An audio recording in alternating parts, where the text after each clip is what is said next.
पिछले 6 महीनों से ईरान और अमेरिका को युद्ध को शांत कराने की कोशिशें जारी है। हर मुल्क की नजर और कोशिशें इसी बात को लेकर है कि मिडिल ईस्ट में शांति बहाली हो जाए, लेकिन तुर्की, पाकिस्तान और सऊदी के एक समझौते ने इस जंगी चिंगारी को और भड़का दिया है और अब जंग की एक और रणभूमि तैयार की जा रही है, जिसमें सीधे इजराइल और तुर्की आमने सामने आ गए। लेकिन जंग की जमीन अब सीरिया ही होगी। पिछले 72 घंटों में जो खबरें मिल रही हैं वो ये दिखा रही हैं, ये दर्शा रही हैं कि इजराइल अब अपने 7वें मोर्चा भी खोलने को तैयार है। आज रणभूमि में बात करेंगे इसी नए जंगी मोर्चे के बारे में, लेकिन पहले आपको दिखाते हैं कि रणभूमि स्पेशल में आपके लिए क्या कुछ खास होने वाला है। आज हम आपको बताते हैं कि रणभूमि स्पेशल में आज कुछ ऐसी खबरें आपको बताएंगे जो आपको हैरान परेशान कर सकती हैं। रणभूमि स्पेशल में आज की पहली खबर हम आपको दिखाएंगे कि कैसे इजराइल अब सीरिया पर हमला करने की तैयारियों में जुट चुका है।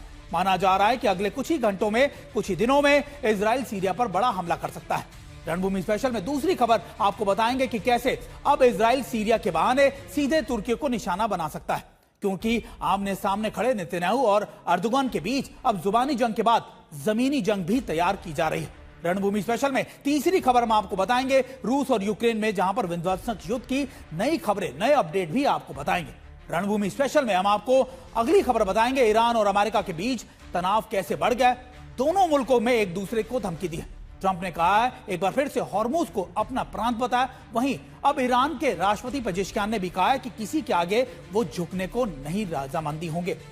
रणभूमि स्पेशल की आखिरी खबर में आपको बताएंगे कि कैसे खाड़ी समंदर में अमेरिका का नया एयरक्राफ्ट कैरियर जॉर्ज वॉशिंगटन अब पहुंच चुका है। इसके अलावा रणभूमि स्पेशल में हमारे साथ 2 खास मेहमान भी हमारे साथ जुड़े होंगे। Major general retired Sanjay Soi sir और group captain retired DK Pandey sir भी हमारे साथ जुड़े होंगे। इनसे भी हम लगातार इस पूरे खबरों के बारे में विश्लेषण करेंगे और जानेंगे कि आखिरकार इन खबरों के पीछे की खबर क्या है। लेकिन सबसे पहले हम बात करते हैं, शुरुआत करते हैं युद्ध में एक और मोर्चे को लेकर। दरअसल ईरान और अमेरिका के बीच में युद्ध अभी शांत भी नहीं हुआ है। वहीं दूसरी तरफ अब इजरायली फोर्स लगातार तुर्की के आमने सामने आकर खड़ी हो गई। माना जा रहा है कि सीरिया में एक और मोर्चा खुल सकता है, जिसमें तुर्की और इजरायली फोर्सेस आमने सामने लड़ेंगी। यानी अब इजराइल 7वें मोर्चे पर अपने युद्ध की तैयारियां कर चुका है और किसी भी पल इस नए युद्ध के ऐलान किया जा सकता है। आइए सबसे पहले आपको ये रिपोर्ट दिखाते हैं। इजराइल ने खोला जंग का नया मोर्चा। दक्षिणी सीरिया में घुसी इजराइल की फौज। तुर्की को लेकर इजराइल और सीरिया आमने सामने। सोशल मीडिया पर इन तस्वीरों ने हड़कंप मचा रखा है। दावा किया जा रहा है कि तुर्की की यह सेना कई खतरनाक हथियारों के साथ सीरिया में अपना बेस लगातार मजबूत करती जा रही है। तुर्की से सैनिकों की टुकड़ियां सीरिया में भेजी जा रही हैं और इजराइल की सीमा तक सैन्य जमावड़ा हो चुका है।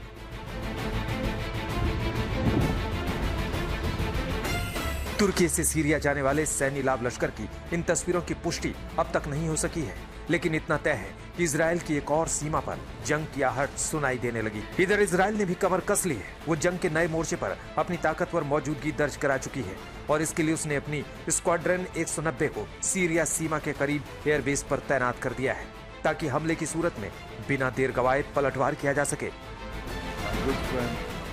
ये सब कुछ महज अटकलें नहीं है। होती तो इजराइल के प्रधानमंत्री नेतन्याहू के आधिकारिक सोशल मीडिया अकाउंट पर इसकी पुष्टि नहीं की जाती। इसमें साफ साफ कहा गया है कि इससे पहले कि दुश्मन नुकसान करे, इजराइल सावधान है और अपनी सरहदों की सुरक्षा करने में सक्षम भी। सीरियाई टीवी ने दावा किया है कि उसके अबू अल तुहुर एयरबेस के रनवे और एक स्टोरेज सेंटर पर इजराइल की ओर से 8 हवाई हमले किए गए थे, जबकि इजराइल ने सीरिया को कटघरे में खड़ा करते हुए आरोप लगाया है कि वो तुर्की के सैनिकों को इस एयरबेस पर तैनात होने की इजाजत दे रहा है और इसका खामियाजा उसे हर हाल में भुगतना पड़ेगा। वैसे इजराइल ने दक्षिणी सीरिया के एक गांव अल बसारी में घुसकर तलाशी अभियान भी चलाया है। उसे शक है कि तुर्की के सैनिकों को इस पूरे इलाके में बसाया जा रहा है। उधर तुर्की ने कहा है कि वो इजराइल के प्रधानमंत्री की गिरफ्तारी के लिए इंटरपोल से रेड नोटिस जारी करने का अनुरोध करेगा। ईरान, लेबनान और गाजा में इजराइल की फौज पिछले काफी वक्त से युद्ध लड़ रहा है। अब सीरिया के साथ उसका टकराव विनाश का एक और मोर्चा खुलने का संकेत दे रहा है। आज तक ब्यूरो। आपने रिपोर्ट देखी और समझा कि आखिरकार साउथ सीरिया के इन इलाकों के अंदर कैसे घटनाक्रम बहुत तेजी से बदल रहा है। लेकिन इस वक्त एक बड़ी खबर इजराइल से भी आ रही है, जहां पर इजराइल के प्रधानमंत्री नेतन्याहू ने आपात बैठक बुलाई थी। इस हाई लेवल सिक्योरिटी मीटिंग में सीरिया और तुर्की के बीच बड़ी टेंशन को लेकर चर्चाएं की गई। इस बैठक में तमाम सुरक्षा और खुफिया एजेंसी के आला अफसर भी मौजूद रहे और संभावित हमलों को लेकर आईडीएफ की कार्रवाई, उनकी तैयारियां, इसको लेकर योजनाओं पर चर्चा की गई और उम्मीद जताई गई कि इस मीटिंग के बाद नेतन्याहू सीरिया में बड़े एक्शन प्लान को मंजूरी दे सकते हैं और लगातार वहां पर अपने सिक्योरिटी फोर्सेस की मौजूदगी को लेकर भी बड़े अपडेट को लेकर उन्होंने चर्चा की है।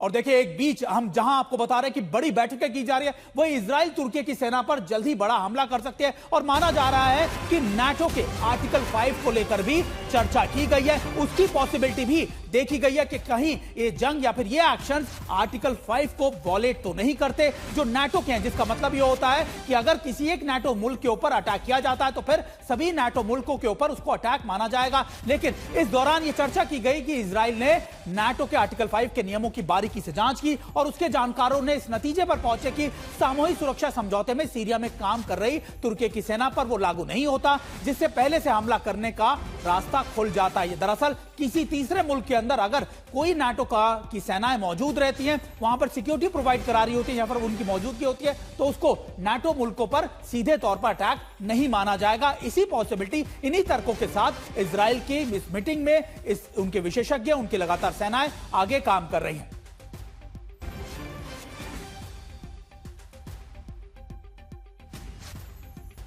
यानी एक और मोर्चा खुलता हुआ नजर आ रहा है। लेकिन आपके लिए जानना जरूरी है कि आखिरकार इजराइल अभी कौन कौन से मोर्चे पर युद्ध लड़ रहा है या उसके ऑपरेशन चालू हैं। दरअसल आपको बड़ी स्क्रीन पर लिए चलता हूं और आपको दिखाने की कोशिश करता हूं कि आखिरकार इस समय इजराइल की फोर्सेस कहां कहां पर मौजूद है और उनके ऑपरेशन कहां कहां चल रहे हैं। अभी हम बात कर रहे हैं कि जंगी तैयारी। सबसे पहले बात कर लीजिए, एक तरीके से ईरान के खिलाफ लंबी जंग के लिए इजराइल बैठा हुआ है, लगातार उसके तैयारियां करता रहता है। हमने 2024 में, 25 में, 26 में हमने कई बार देखा कि ईरान को लेकर सीधे तौर पर इजराइल के प्रधानमंत्री ने साफ किया कि वो लंबी जंग लगातार ईरान के साथ लड़ते रहेंगे। दूसरी सबसे बड़ी जंग यानी 2023 के बाद जिस इस पूरी घटनाक्रम को बदला वो था ये गाजा पर हमले। यानी इजराइल लगातार, आप देखिए छोटा सा इजराइल है और कई मोर्चों पर एक साथ लड़ाई, युद्ध लड़ रहा है। सबसे पहला मोर्चा यानी दूसरा मोर्चा है हमास के खिलाफ लगातार, फिर लेबनान की सीमा पर यानी साउथ लेबनान के इलाकों में हिजबुल्लाह से लगातार अटैक कर रहा है। यानी ये तीसरा मोर्चा मैं आपको बता रहा हूं कि देखिए 3 मोर्चे तो आपको बता दिए कि ईरान, लेबनान और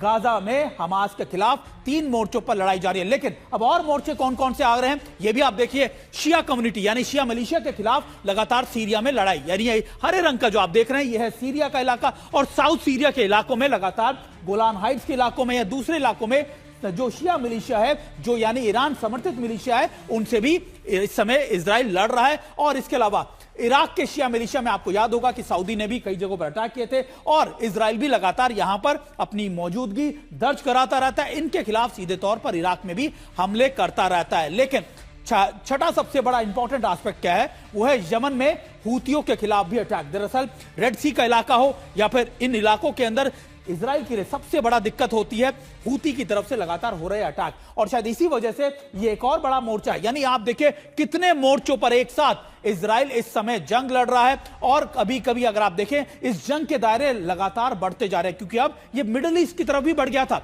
ईरान ने सीधे तौर पर सऊदी और बाकी मिडिल ईस्ट के देशों पर अटैक करने शुरू कर दिए। तो ये पूरे रीजन को अगर आप देखें, इस पूरे इलाके को अगर आप देखें, आप समझिए ये जंग का दायरा बढ़ता रह रहा है और इजराइल अभी इस समय कई मोर्चों पर सीधे जंग लड़ रहा है। यानी आप मानिए, अब आपको हमने एलईडी स्क्रीन पर दिखाया कि आखिरकार कौन कौन से इलाकों में, कौन कौन सी जगहों पर इजराइल इस समय जंग लड़ रहा है। अब आपको एलईडी स्क्रीन पर समझाने की कोशिश करते हैं कि इजराइल सीरिया में तुर्की के खिलाफ मोर्चे पर कैसे खोल बैठा और अब 7वां मोर्चा कौन सा, यानी 6 से 7 मोर्चे इस समय इजराइल के लिए एक्टिव हैं। 7वां मोर्चा कौन सा, हमने आपको इससे पहले ही बता दिया था कि ईरान का मोर्चा, गाजा के अंदर हमास के खिलाफ मोर्चा, इसके अलावा लेबनान में हिजबुल्लाह के खिलाफ मोर्चा, फिर आपने शिया कम्युनिटी या फिर शिया मिलिशिया के खिलाफ सीरिया में, साउथ सीरिया के अंदर, फिर अब जो 5वां मोर्चा जो आप देखें, आपको इराक भी बता दिया। अब जो 7वां मोर्चा लगातार खोल रहा है वो खोल रहा है सीरिया के अंदर ही मौजूद तुर्की की फोर्सेस के खिलाफ। दरअसल ये जो इलाका है, ये ऊपरी इलाका जो अगर आप देखें, ये दरअसल नॉर्थ सीरिया का जो इलाका है, यहां पर तुर्की की फोर्सेस की या फिर आप कुर्द की बहुत ज्यादा मौजूदगी रहती है। हालांकि कुर्द को माना जाता है कि सीरिया और अमेरिका ही समर्थन करते हैं, लेकिन इन इलाकों के अंदर यहां पर तुर्की की मौजूदगी की वजह से अब एक और मोर्चा खोलने की तैयारी इस समय इजराइल की तरफ से की जा रही है। यानी आप देखिए इन तमाम नक्शे में आप समझिए कि इस समय इजराइल कैसे लगातार, चाहे वो ईरान हो, इराक हो, लेबनान हो, गाजा हो, इसके अलावा जो सीरिया के अंदर 2 मोर्चों पर, यहां तक कि आप यमन के अंदर तमाम जगहों के ऊपर इस समय जंग लड़ रहा है। और ये एक नया मोर्चा है जो तुर्की के खिलाफ जल्द ही इजराइल खोल सकता है, क्योंकि इजराइल की फोर्सेज लगातार वहां पर बढ़ती जा रही है। अब आपके लिए एक और जानकारी जानना जरूरी है, आखिरकार ये घटनाक्रम कैसे बदला, क्यों इस समय इजराइल और तुर्की आमने सामने आ चुके हैं। तो आपको एक और बड़ी स्क्रीन पर एक वॉल पर हम समझाने की कोशिश करते हैं कि आखिरकार वो कौन सी जगह थी जिसके बाद दोनों की मौजूदगी या फिर दोनों के बीच टकराव बढ़ता चला गया। दरअसल अबू अल दोहार एयरबेस, यानी ये वो बेस है जो तुर्की से महज 70 किलोमीटर दूर है, और यहां पर तुर्की की सेनाओं की मौजूदगी, लगातार उनकी प्रेजेंस को लेकर इजराइल बहुत ज्यादा चिंता में आ गया। और अगर आप देखें इन्हीं इलाकों में, यानी साउथ सीरिया के इलाकों से उनकी फोर्सेस आगे मूव करने लगी। इसके अलावा उन्होंने लगातार इस बेस को अटैक भी किया, और यह कहा जाता है कि इसी के बाद तुर्की भी भड़क गया। तुर्की ने कहा कि हम वहां पे टेम्पररी बेसिस पे बैठे थे, लेकिन इजराइल का मानना था कि अब तुर्की धीरे धीरे ये चीजें आगे बढ़ा रहा। और इसके पीछे की सबसे बड़ी वजह दरअसल तुर्की, पाकिस्तान और सऊदी के उस लगातार गठजोड़ को बताया जा रहा है, जिसमें सीरिया भी उनके साथ इन्वॉल्व हो सकता है। ये खबरें मिल रही थी कि सीरिया भी बहुत जल्दी उस पैक्ट का, उस समझौते का समर्थन करेगा, और उस समझौते में मक्का को आप कह सकते हैं कि समझौते के अंदर शामिल हो जाएगा। जिसके बाद यह घटनाक्रम इजराइल के लिए एक अलार्मिंग सिचुएशन थी, और इजराइल ने इसी के बाद अब सीरिया के इन इलाकों में जहां पर तुर्की की फोर्सेस मौजूद हैं उनको पीछे धकेलना शुरू कर दिया। लेकिन तुर्की भी अब अपनी फोर्सेस के मैसिव डिप्लॉयमेंट के साथ आगे बढ़ रहा है। तो यह टकराव निश्चित तौर पर माना जा रहा है, और इसी के चलते अब बेंजामिन नेतन्याहू बड़ी मीटिंगें भी कर रहे हैं। यानी तुर्की चारों तरफ से नेतन्याहू को घेरने के लिए तैयारियां कर रहा है। वहीं तुर्की की सरकार ने इंटरपोल के जरिए नेतन्याहू को और अन्य इजरायली अधिकारियों के खिलाफ रेड नोटिस जारी करने का अनुरोध भी किया। तुर्की का आरोप है कि साल 2026 के मई महीने में गाजा में नाकेबंदी तोड़ने की कोशिश कर रहे अंतर्राष्ट्रीय जहाजों के काफिलों को इजराइल ने अटैक किया था, रोका था, और इस्तांबुल की एक अदालत ने इस मामले में प्रधानमंत्री नेतन्याहू समेत कई इजरायली अधिकारियों के खिलाफ उनकी गैर मौजूदगी में मुकदमा भी चल रहा था। इन आरोपों में नरसंहार, यातना, मानव यातना, इसके अलावा कई गंभीर आरोप भी, अपराध भी शामिल किए गए। जिसके बाद यह कहा गया, अनुरोध किया गया तुर्की के हवाले से इंटरपोल को कि वो रेड कॉर्नर नोटिस नेतन्याहू के खिलाफ जारी कर दे। और देखिए यह घटनाक्रम क्यों इतनी तेजी से बदल रहा है, क्योंकि अब यह तुर्की बनाम इजराइल होता जा रहा है। अब इजराइल से भी, जहां पर बेंजामिन नेतन्याहू के कार्यालय का बयान आया है जिसमें उन्होंने कहा है कि एर्दोगान हमास के आतंकवादियों का समर्थन करते रहे हैं और साइप्रस के आधे हिस्से पर कब्जा किए बैठे हैं।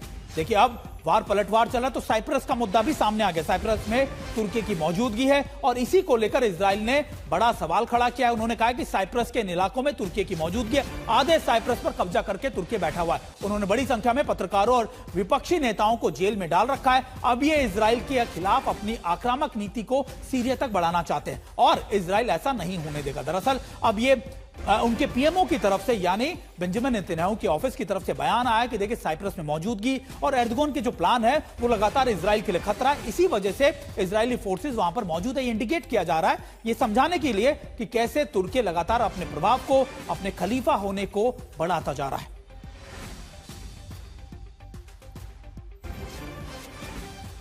और हमारे साथ हमारे 2 खास मेहमान इस पर जुड़े हुए, हमारे साथ संजय सोई सर भी और हमारे साथ पांडे सर भी मौजूद हैं। संजय सोई सर, तुर्की का आना, या आप अगर घटनाक्रम को देखें कि जैसे ही पाकिस्तान, सऊदी और तुर्की के बीच में पैक्ट होता है, लगातार हम खबर इजिप्ट की तरफ से भी सुने, फिर यह भी कहा गया कि सीरिया भी बहुत जल्दी इन्वॉल्व होगा, वैसे ही इजरायली फोर्सेस एक्टिव हो जाती हैं, लगातार इन एरियाज में अपनी पकड़ को और ज्यादा मजबूत करने के लिए उतर जाती हैं। सबसे पहले तो मैं आपको बधाई देना चाहता हूँ, इतने अच्छे तरह से आपने मैप के ऊपर पूरी चीज सादे शब्दों में समझाई, बहुत क्लैरिटी है उसमें। दूसरी बात यह कि देखिए, जो आपने आखिरी सेंटेंस बोला था अपने बयान में कि आज वो खलीफा होने की कोशिश कर रहे हैं, ये बहुत महत्वपूर्ण है, क्योंकि आज में उनकी जो पूरी सोच है इस समय में तुर्की की, भले इकोनॉमिक कंडीशन वैसी ना हो कि वो रोटी खिला सके लोगों को, पर पूरा पैसा वो डिफेंस के ऊपर, आतंकवादी घटनाओं के लिए और अपना प्रभाव बढ़ाने के लिए कर रहे हैं। इजराइल बिल्कुल ये समझ रहा है कि अगर जिस प्रकार से तुर्की वहां पर अबू अल-दुहूर एयरबेस को मॉडर्न कर रहा था, उनको मिलिट्री सप्लाई दे रहा था। सीरिया की सरकार इस समय में तुर्की समर्थित है, और उसके दो कारण है कि उसको ताकत दे रहा था, उनको हथियार दे रहा था, साथ साथ में कोशिश करता कि कर्डिश जो उनके खिलाफ है उनके खिलाफ सीरिया के साथ मिलकर हो। दूसरी बात यह है कि लगातार दक्षिण की तरफ, सीरिया के दक्षिण की तरफ गोलन हाइट्स के पास है, उनकी तरफ उनका प्रभाव बढ़ता जा रहा था, जो इजराइल को लग रहा था कि अभी मेरी सुरक्षा के लिए एक और खतरा खड़ा हो सकता है। पहले जैसे आपने इतने सारे मोर्चे हम्म। गिनाए हैं, उसमें क्या एक और मोर्चा खड़ा हो जाएगा जो कि इजराइल के लिए ज्यादा बड़ा खतरा पैदा होता है, क्योंकि अभी सीरिया के अंदर उतनी क्षमता नहीं है कि इजराइल का किसी प्रकार से भी मुकाबला कर सके। पर जिस प्रकार से टर्की उसको हथियार दे रहा है, आर्म कर रहा है, तो निश्चित तौर से इजराइल उसको पहले प्रियम्प्ट करके उस चीज को खत्म कर देना चाह रहा है, ताकि ये जो खतरा है बहुत बड़ा होने से पहले बिल्कुल ही इसको न्यूट्रलाइज किया जाए। सर, हमारे साथ ग्रुप कैप्टन पांडे भी हैं। ग्रुप कैप्टन पांडे, ये तुर्की कैसे भूल गया कि इजराइल जब इतने मोर्चों पर एक साथ जंग लड़ सकता है तो वे नया मोर्चा भी खोल सकता है, और तुर्की खुद कुर्द से परेशान है उस इलाकों में लगातार, उसके लिए एक बड़ा चैलेंज है, और उनको समर्थन है कुर्द को, इजराइल और अमेरिका दोनों का। तो क्या आपको लगता है कि सीरिया के इन इलाकों के अंदर तुर्की की मौजूदगी वहां पर रह पाएगी लंबे समय तक, अगर इजराइल की फोर्सेज उन इलाकों में इतनी तेजी से आगे बढ़ रही हो? जय हिंद, धन्यवाद संवाद में शामिल करने के लिए। निश्चित रूप से आपका कथन एकदम सही है कि इतने लंबे समय तक जो अर्डगन प्रयास कर रहे हैं तुर्की में अपना वर्चस्व हासिल करने का, नॉर्दर्न ईस्टर्न जो सीरिया है उसमें 5% ऑलरेडी टर्किश कंट्रोल एरिया हो गया है, वो वहां पर उनका वर्चस्व है। और अबू द अल देहर की जिसको एयरपोर्ट को वो एक्टिवेट कर रहे हैं, और 18-19 अगस्त को वहां पर 8 स्ट्राइक की है इसराइल ने। उसके पीछे मुख्य उद्देश्य था कि वहां पर वो मिलिट्री एक्सपेंशन बहुत तेजी से हो रहा था, और जो इसके पीछे लॉजिक दिया टर्की ने कहा कि उनके पास जो है 3.5 से लेकर 3.5 से 3.25 लाख जो है वो सीरियाई लोग आ चुके हैं, जबकि इजराइल जब अटैक कर रहा था। तो ऐसे में उनको लौटाया जा रहा है, और भी अभी लोग हैं जो उनको वहां से लौटने हैं। तो जो टेररिज्म है उसको बढ़ावा देने का प्रयास किया जा रहा है, जो मिलिट्री एक्सपेंशन है, मिलिट्री रीबिल्डिंग है सीरिया की, जो सिक्योरिटी है, पॉलिटिक्स और इकोनॉमिक्स, सबको टर्किश फोर्सेज जो है वो कंट्रोल कर रही है। महत्वपूर्ण ये है कि एकदम से जो है टर्की का ये तेजी क्यों दिखी उसके प्रयासों में, उसका मुख्य कारण है कि डोनाल्ड ट्रंप ने जिस प्रकार से रशिया समर्थक असद को दिसंबर 2024 में वहां से निकालने में सफल हुए, और उसमें कहा जा रहा है कि अर्दगन का बहुत बड़ा हाथ था। और अब जब सारा वहां बैठे हैं, सारा जो है वो पूर्णतः अमेरिका के और इजराइल विरोधी हैं, और वो उन्होंने खुली छूट दे रखी है अर्दगन को वहां आने के लिए। जिस प्रकार से मिलिट्री एक्सपेंशन हो रहा है वहां पर, निश्चित रूप से आप बताइए, जो ये एयरपोर्ट जहां पर एक्सपेंशन कर रहे हैं, जो फौजियों को और ज्यादा जमावड़ा हो रहा है, वो मात्र 180 मील है इजराइल से। तो वो अगर एयरपोर्ट कब्जा कर लेता है टर्की, तो वहां से निश्चित रूप से उनके लिए आसान होगा इजराइल पर अटैक करना, और इजराइल को, और शायद मुझे लगता है कि सर, इजराइल पर अटैक करने से ज्यादा इस पूरे मिडिल ईस्ट के इन देशों के अंदर तुर्की की मौजूदगी, क्योंकि हम बार बार कहते हैं कि तुर्की हमेशा से इस इलाके में खलीफा, सबसे बड़ा मुल्क बनना चाहता है, रहनुमाई करना चाहता है, और शायद इसी वजह से वो भी अपना धीरे धीरे विस्तार कर रहा है। शायद यही सबसे बड़ा कंसर्न इजराइल के लिए भी। आप बने रहिए सर हमारे साथ, दोनों आप